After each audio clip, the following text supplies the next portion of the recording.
While we cannot predict today when or how the court will rule, we can say that every federal court to have heard a challenge on such a ban has struck it down. And today we're going to hear from our clients. First, we have Monica Simpson, Executive Director of Sister Song. Good afternoon, everyone, and thank you so much for coming out today. Again, my name is Monica Simpson. I'm the Executive Director of Sister Song. We're the National Women of Color Reproductive Justice Collective based right here in Atlanta, Georgia, for over 20 years. We are in a fight, and we are committed to that fight. We're committed to that fight because we know that it is our duty to fight for our freedom. This is about health care. This is about access. This is about stopping an abortion ban that is unconstitutional. But this is even more about the justice that Georgians deserve. It is also about making sure that we are creating a state and creating policies that ensure that Georgians are able to survive and thrive and live their best lives.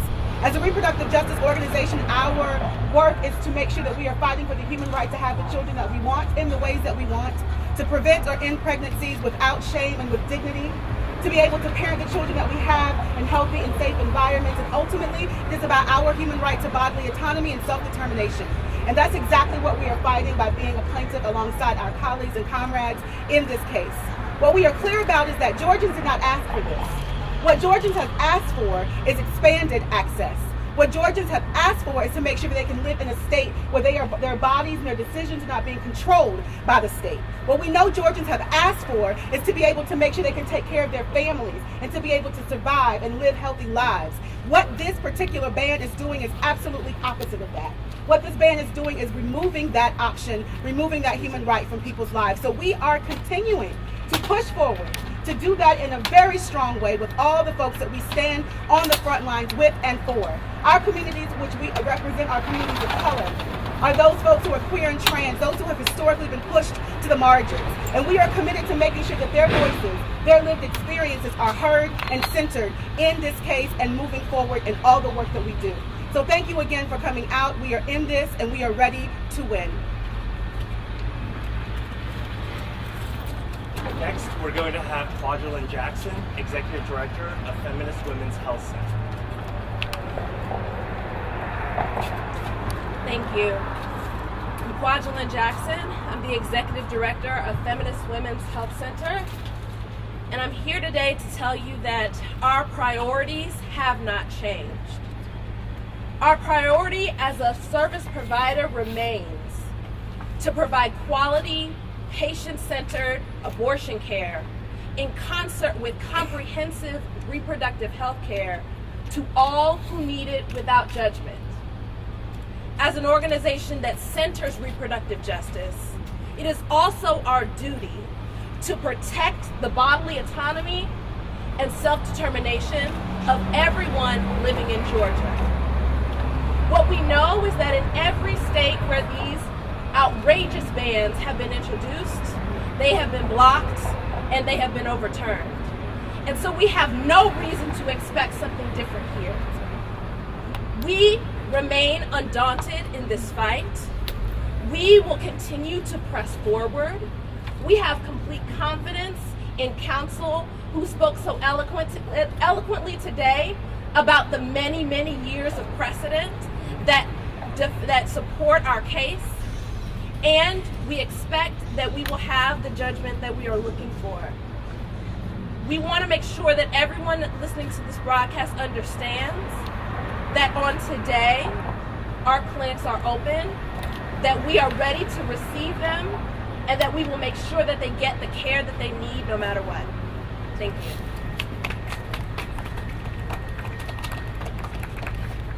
And next, we have Stacey Fox, CEO and President of Planned Parenthood Southeast.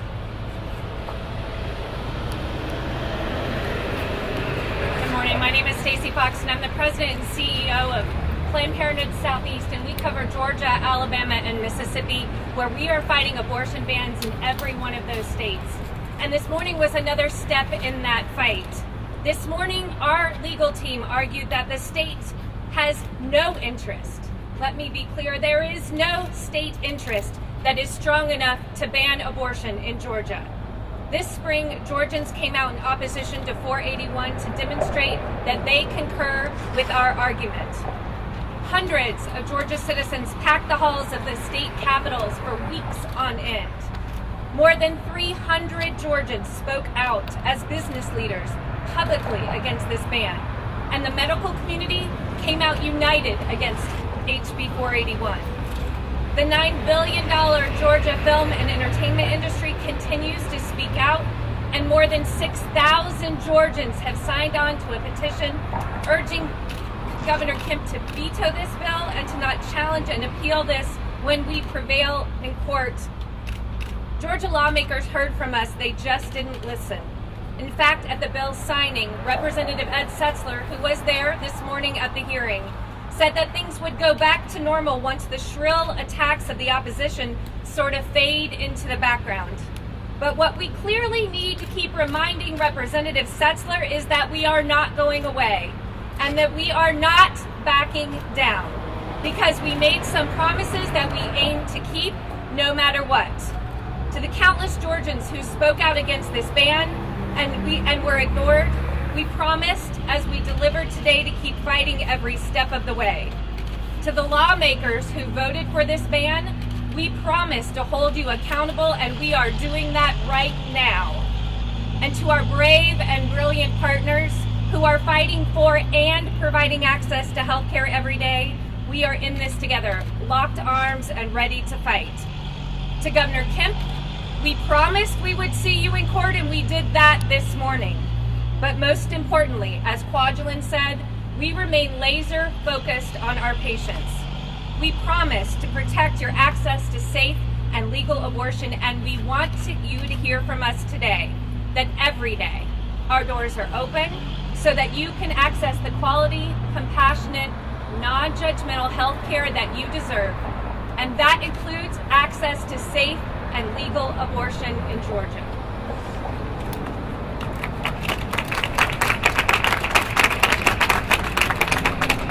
So much.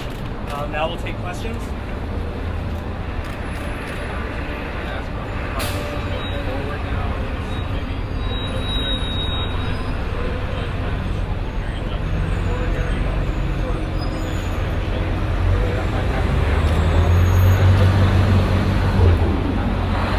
The question was what happens from here on out.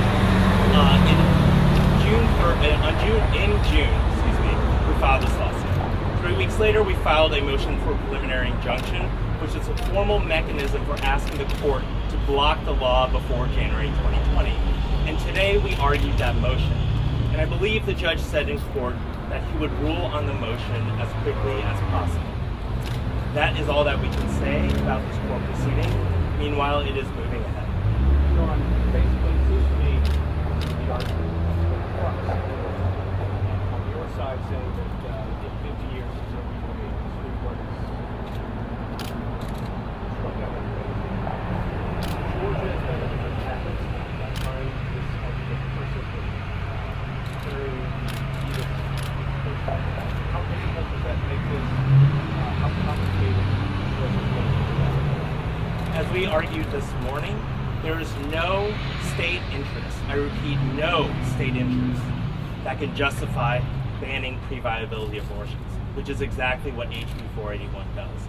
And as we argued in our papers, the personhood amendments are so vague and potentially criminalize so much conduct, including critical medical care provided to vulnerable patients across Georgia, that it must be struck down.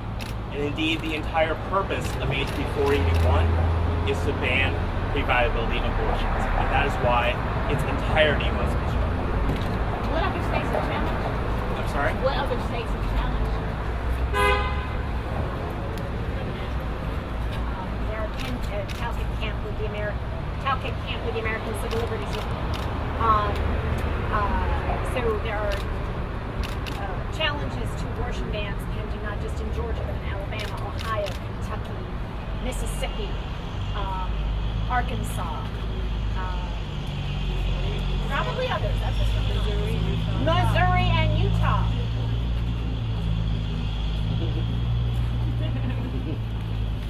Y'all's contention that personhood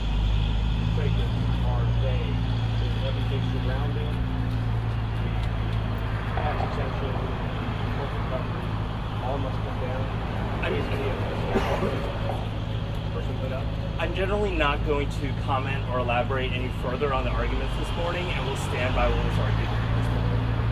So what do you all do between now and January 1? What's next? Well, this case moves forward, like all cases pending before the court, and we're going to make sure that justice is accomplished as quickly as possible for the people of Georgia. And we keep our clinics open. Their Yes, doors are yes. open. We continue to provide quality medical care to the people of Georgia who need it. And we continue to organize in our communities to make sure people are aware of these issues. Get behind the mic. Absolutely. I was saying that we also continue to organize in our own communities to make sure that our folks understand how important this issue is, that they're educated on these issues, and that they're able to speak on it on behalf of themselves and their own communities, because it is going to take all of our people power to continue to push through this and to make sure we continue to move to proactive legislation that continues to expand access and to create more opportunities for folks in Georgia.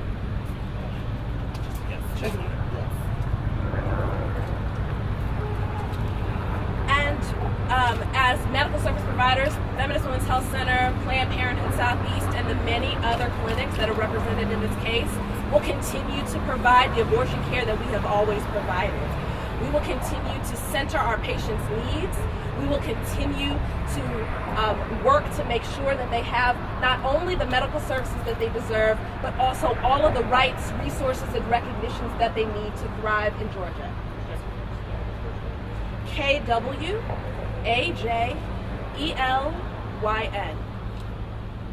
And John, can you talk a little bit more specifically about the discovery process? It seems like there was some disagreement about whether or not that was even needed. So what does that process look like for you? As we argued this morning, this is an open and shut case. No one disputes that HB 481 bans pre-viability abortions, and under 50 years of Supreme Court precedent, such a ban is unconstitutional. So is there not more evidence you put forward to back up that argument? I'm not going to elaborate or comment further on the arguments this morning. Any other questions? Today we asked Judge Jones to step in between patients and the state. The state has interfered with patients in Georgia's right to access safe and legal abortion. We asked Judge Jones to step in and make sure that the patients in Georgia get the access to the care they need, get access to safe and legal abortion. No decision today. The judge said that he would take both sides' arguments under advisement. So now we wait and hear from Judge Jones. No, I think that obviously the law goes into effect January 1, so we will hear from Judge Jones before that time. I'm the legal director of the ACLU. Well, I think this year we've seen unprecedented attacks on safe and legal abortion in this country, and we've seen them in all three states that we work in Georgia, Alabama, and Mississippi. I think that, with the appointment of Judge Kavanaugh and with the President Trump being in office, sort of giving cover to people like Governor Kemp to pass and encourage the passage of these laws, and people like Representative Setzler to bring these laws to fruition in the states. I think that's why we're seeing it happen. Any other states have actually This morning we argued to the court that it was No, I mean, every time that these bans have been challenged in court, they have been enjoined, which means they have not gone into effect. So we expect that to be the outcome here. Obviously, we wait to hear Judge Jones's decision. Well, the long-term effect is that we already have horrible health disparities in Georgia, right? Women are dying who want to be pregnant. We have the highest maternal mortality rate in the country, and we're not doing anything to take care of that crisis, and instead we're focused on having more access to care from women in Georgia. We haven't expanded Medicaid. We're not actually paying attention to the health care needs of Georgians, and banning abortion doesn't stop abortion. It stops safe abortion. So let's be clear about what this is about. This is a political game. These are people who are looking to gain political favor in the voting booth by driving a bill like this all the way to the Supreme Court. If I could predict when a judge would rule, I'd be a very rich man. But I will say that the judge did say he would rule us for. Well, at Planned Parenthood, our doors stay open no matter what. We will still be there and fighting for patients every day, regardless of what happens in court. But we'll wait and see what Judge Jones rules in this case. I think the most important thing to add is what you heard today is that our patients need to hear, Georgians need to hear that abortion is still safe and legal and available Right now, I think there's a lot of confusion with these bans happening in Georgia and other states. People don't understand what is behind the headlines. And the truth is that abortion is still available in Georgia. Thank you. Thank you so much.